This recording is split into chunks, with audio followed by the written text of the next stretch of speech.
what did I make and why?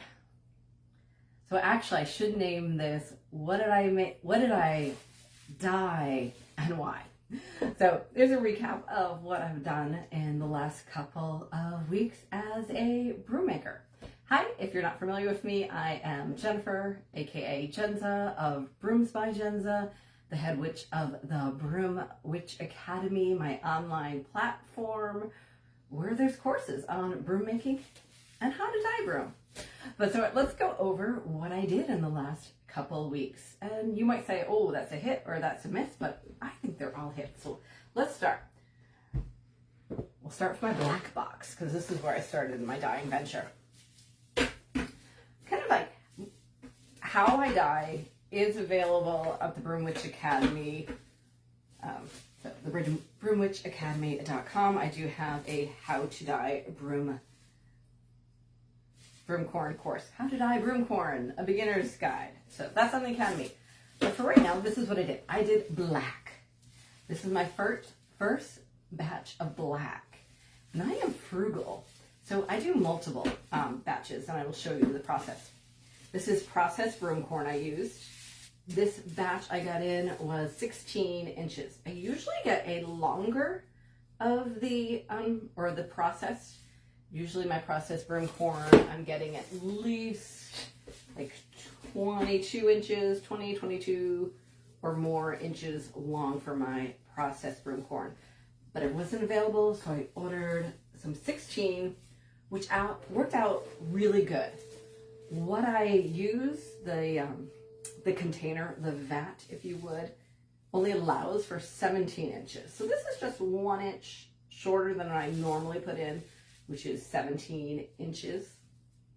And then I have to do things with that leftover, which I do have some projects, but this was kind of nice because I didn't have to do any cutting and I just put it in the dye bath. So 16 inches on it. So this was my first nice deep black. That's my first batch. And because I am, let's use more. Oh, I do bundle it up in quarter pounds to easily grab. So if it's a green elastic, it means it's exactly a quarter pound. This is a yellow elastic, so it's under. So that was approximately 1 pound that I did. Sometimes there's some shrinkage. My next batch, my second batch, you might be like, ooh, it's not as pretty. And that's okay because there's not as saturated, the second batch. I'm gonna say that's about 80% saturated, my second batch on it. But let me tell you, these make an amazing whisk this color. So do not feel that if something's not fully saturated, that it wasn't a hit. It is, you can definitely work with it. And then I did a third batch. Less Broomcorn, because I'm dealing with a smaller amount of dye bath that's left. And so this is not even 50% saturated, but I love it. It reminds me of an antique photo, and it's going to look amazing into a whisk on it. I do not sell my Broomcorn. This is simply for my own use. Though I am thinking about maybe some of my last year's Broomcorn, bundling it up in miscellaneous, like mystery mounts and selling it that way. But yeah, so there we go. That's my black. But then I did more, of course. I do the tips only. So I will do tips only. And these are people who take my big witches broom course. And then I like to put these in the middle because you don't need them completely dyed. So just doing the tips are fine. This is going to be in the middle of a Broomcorn that is all natural around it. And you'll just see that in the middle. Also, if you might have ever seen some of the rooster tails that I've done that is dyed, so you'll see that it's natural near the handle, but the rooster tail fan is dyed. This is also what I used. Lastly, this time, which I haven't done in the past, is I dyed the stalks. I didn't dye the whole stalks because this is what I wanted to make. I wanted to make practical brooms that you can use that had some dyed element. But I do not, there's a couple schools on this, and no one's right, no one's wrong. This is my preference. My preference, if it's going to be a household item, what I am sweeping with, what I'm using is not dyed, that is natural.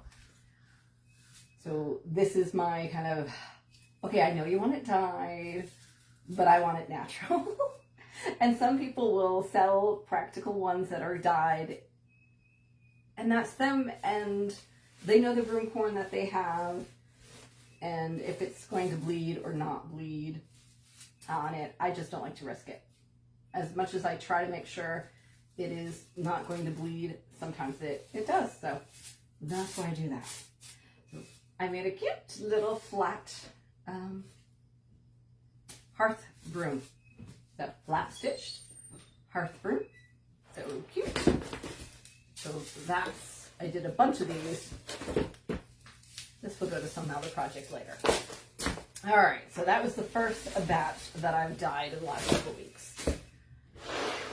And then here's my next batch. This is fuchsia. It almost looks red, but it is more of a hot pink. So that hot pink fuchsia. So my first initial batch.